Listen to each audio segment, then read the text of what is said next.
કતારગામની Bhulabhai park સોસાયટીની સામે આવેલ હરિદર્શન સોસાયટીમાં ગેરકાયદે દારૂનો જથ્થો હોવાની બાતમી મળતા જ કતારગામ પોલીસે રેડ કરી ₹96,200ની કિંમતનો ઇંગ્લિશ દારૂ કબજે કરી કાયદેસરની કાર્યવાહી હાથ ધરી હતી।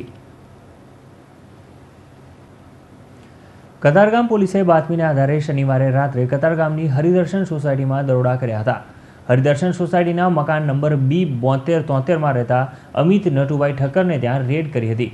પોલીસ રેડ દરમિયાન આ મકાનમાંથી પરપ્રાંતીય બનાવટની વિસ્કીની બોટલો અને રમની બોટલો મળી આવી હતી। પોલીસે દારૂનો જથ્થો અને એક મોબાઈલ ફોન મળી કુલ્લે ₹96,700ની મત્તા કબજે કરી હતી। આ મામલે વધુ તપાસ કતારગામ પોલીસ મથકના સબ ઇન્સ્પેક્ટર S.M. પરમાર કરી રહ્યા છે।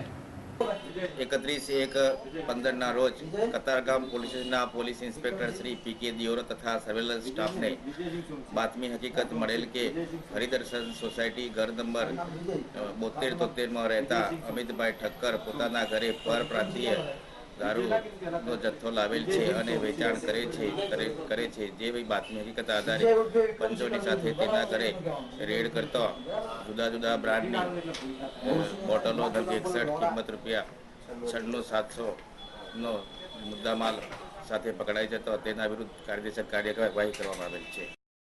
કતારગામ પોલીસના સર્વેલન્સ સ્ટાફે બાતમીના આધારે રેડ કરી દારૂનો જથ્થો ઝડપી પાડ્યો હતો અને દારૂનો જથ્થો રાખી વેચાણ કરનાર અમિત ઠક્કરની પોલીસે ધરપકડ કરી કાયદેસરની કાર્યવાહી હાથ ધરી છે। કેમેરામેન નિકુંજ પંડ્યા સાથે અરુણ સોસા, હિન્દ ટીવી ન્યૂઝ, સુરત।